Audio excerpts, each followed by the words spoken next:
Hello student, আশা করি তোমরা ভালো আছো। আমিও ভালো আছি। চলে এলাম ফোর্থ সেমিস্টার মেজর বেঙ্গলির আরো একটি নতুন ক্লাস নিয়ে তোমাদের সামনে। ক্লাস শুরু করার আগে তোমাদের একটা ইনফরমেশন দিয়ে রাখতে চাই, তা হলো আমাদের জ্ঞানজ্যোতি কোচিং সেন্টারে অনলাইন ক্লাস কিন্তু শুরু হয়ে গেছে। যারা আমাদের সঙ্গে যুক্ত হতে চাইছো, খুব তাড়াতাড়ি আমাদের দেওয়া হেল্পলাইন নাম্বারে যোগাযোগ করো। আমাদের হেল্পলাইন নাম্বার 6295916282 এবং আরেকটি নাম্বার 7076398306। এই দুটো নাম্বারে ফোন করে তোমরা তোমাদের অ্যাডমিশনটা কিন্তু নিয়ে নিতে পারো। প্রথম থেকে ক্লাসে থাকলে তোমাদেরই সুবিধা হবে, তোমরাই উপকৃত হবে। তাই দেরি করো না, খুব তাড়াতাড়ি আমাদের সঙ্গে যুক্ত হও।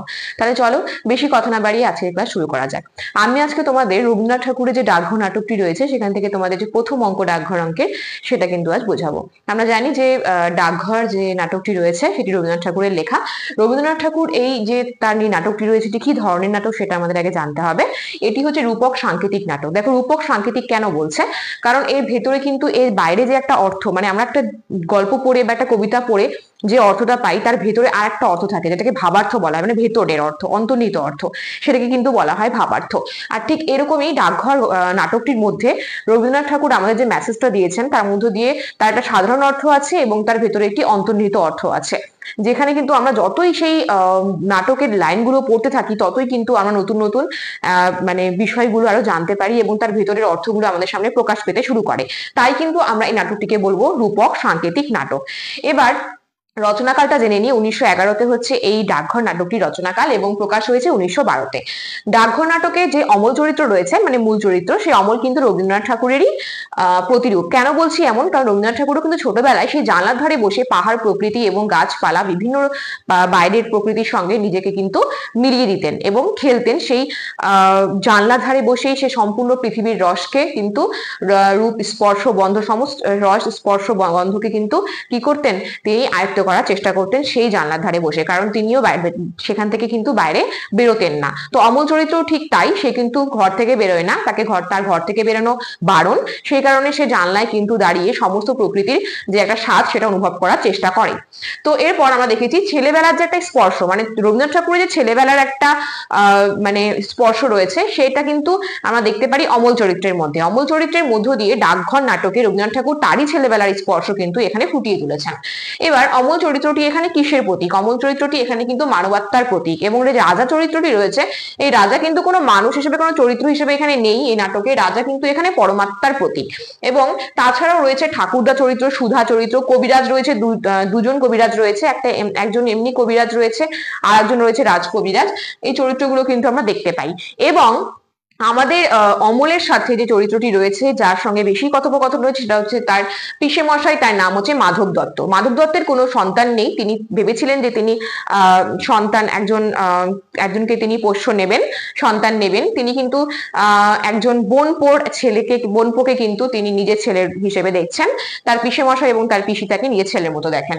গ্রামে একজন মোড়ল রয়েছে, মোড়ল চরিত্র রয়েছে, যেই চরিত্রকে সবাই ভয় পায় এবং তার ভয়ে কিন্তু সবাই ভয়ার্ত থাকে। দেখো আমি যে বিষয় ছোট ছোট তথ্যগুলো তোমাদের সামনে তুলে ধরছি, এগুলো কিন্তু টেক্সট বই না পড়লে তোমরা কিছুই বুঝতে পারবে না। তাই প্রত্যেককে বলবো যে ডাকঘর নাটকটির টেক্সট বইটা তোমরা অবশ্যই পড়বে। এবং তোমরা যদি বলো যে নাটকটি পুরো লাইন ধরে বোঝাতে, তাহলে সেটাও তোমরা কমেন্ট বক্সে অবশ্যই জানাবে, আমি চেষ্টা করব সেটা বোঝানোর। এখন আমি তোমাদেরকে জাস্ট যে মানে প্রাইমারি একটা স্টেজ, মানে যে নাটকের যে একটা প্রথম যে একটা ভাব, সেই ভাবটা তুলে ধরছি।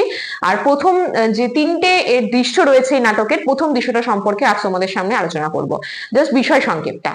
তো দেখো এই নাটকে প্রথম দৃশ্যে আমরা পেয়ে থাকি একেবারে প্রথমের দিকে মাধব যে দত্ত রয়েছে, অর্থাৎ আমাদের অমলের যে পিসমশাই রয়েছে, তার সঙ্গে কথোপকথন হচ্ছে কবিরাজের। কবিরাজ বলে দিয়েছে যে অমলের কিন্তু ঘর থেকে বেরোনো একেবারেই বারণ, কারণ শরতের হাওয়া তার জন্য একেবারেই কিন্তু আরামদায়ক নয়। সে অসুস্থ হয়ে পড়তে পারে এবং সে যতটা ঘরে থাকবে ততটাই সে সেফ থাকবে। এরকম বলার সময়, ঠিক সেই সময় কিন্তু সেখানে প্রবেশ করে আমাদের একজন আরেকটা চরিত্র, সেটা হচ্ছে ঠাকুরদা চরিত্র, যাকে বলা হয় ছেলে বুলানো মানুষ। সে ছেলে বুলাতে ভালোবাসে। তো এই ঠাকুরদা চরিত্রটি সেখানে প্রবেশ করে এবং সে স্বয়ং অমলের সাথে অনেকক্ষণ ধরে কথোপকথন করার চেষ্টা করে। সে বলে যে তোমার বাড়িতে ছেলে আছে, তা তো জানতাম না, এখন যখন জেনে গেলাম তাহলে তো আমাকে পরবর্তীতে আসতেই হবে।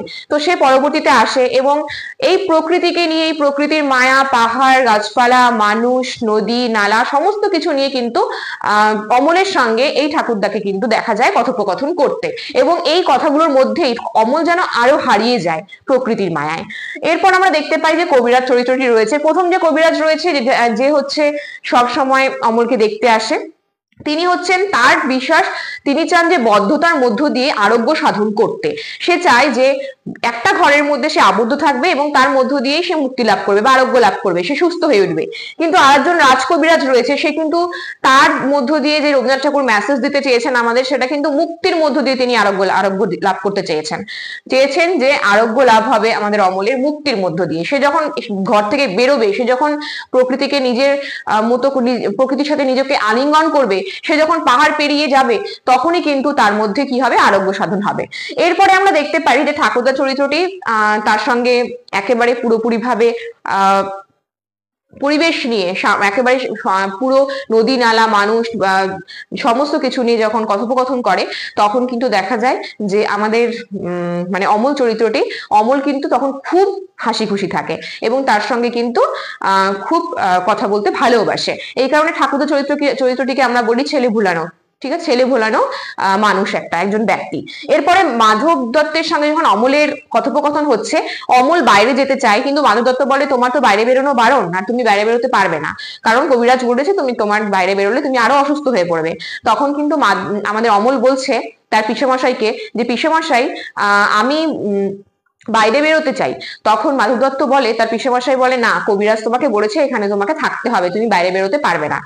ঠিক সেই সময় অমল বলছে যে না, আমি বেরোবো, আমি দেখবো, ওই যে পাহাড় দেখা যায়, ওই যে নদী দেখা যায়, এই যে এত সুন্দর গ্রাম দেখা যায়, আমাকে সেগুলো যেন টানে, আমাকে আকর্ষণ করে, আমাকে বেরোতে দাও। তখন কিন্তু আমাদের পিসেমশাই মাধব দত্ত বলে যে না, তোমাকে এখানেই থাকতে হবে, তোমাকে অনেক পড়াশোনা করতে হবে।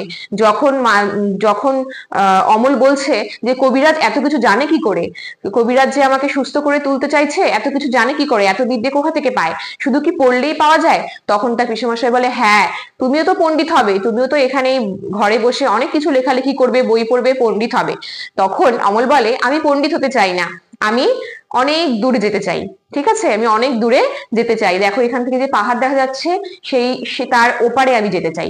তখন তার পিসেমশাই বলে যে না, ওই যে পাহাড় দেখতে পাচ্ছ সেটা ওই সীমা পর্যন্ত, যাতে ওইদিকে না যাও, সেই কারণে ওই সেটা দেওয়ালের মতো দাঁড়িয়ে আছে। তো এইভাবে কিন্তু বিভিন্ন কথোপকথন হচ্ছে পিসেমশাইয়ের সঙ্গে আমাদের অমলের।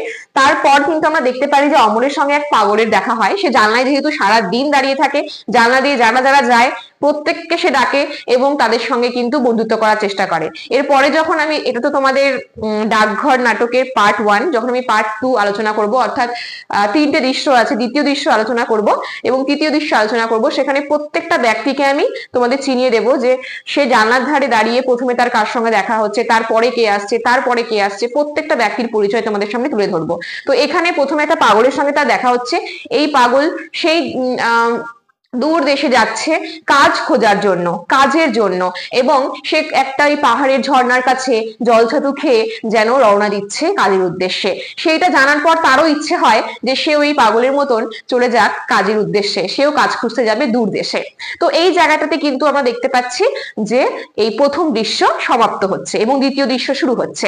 তো আজ আমি তোমাদের সামনে আলোচনা করলাম রবীন্দ্রনাথ ঠাকুরের লেখা ডাকঘর নাটকের প্রথম দৃশ্য এবং তারই কিছু তথ্য। পরের দিন আলোচনা করব দ্বিতীয় দৃশ্য। আর আমার এই 4th সেমিস্টার মেজর বেঙ্গলির এর আগে যে ভিডিওগুলো আছে, অর্থাৎ নাট্যশালার যে ভিডিওগুলো আছে, যে থিয়েটারগুলো সম্পর্কে আমি আলোচনা করেছি, তোমরা যারা এখনো সেগুলো দেখোনি অবশ্যই দেখো এবং উপকৃত হলে আমাকে কিন্তু কমেন্ট বক্সে জানাতে ভুলো না।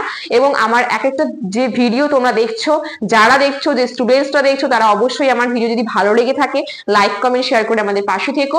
আর আমাদের জ্ঞানজ্যোতি কোচিং সেন্টারের যে অফিসিয়াল চ্যানেলটি রয়েছে সেটি সাবস্ক্রাইব করতে কিন্তু একেবারেই ভুলো না, কারণ সবার আগে নোটিফিকেশন কিন্তু তোমাদের কাছে পৌঁছে যাবে প্রত্যেকটা ক্লাসের। তাহলে চলো, আজকে ক্লাস এত পর্যন্তই, দেখা হচ্ছে নেক্সট ক্লাসে আরো একটি নতুন ভিডিও নিয়ে। ততক্ষণ পর্যন্ত সুস্থ থাকো, ভালো থাকো, আমাদের চ্যানেলকে ভালোবেসে আমাদের সাথে থাকো। ধন্যবাদ।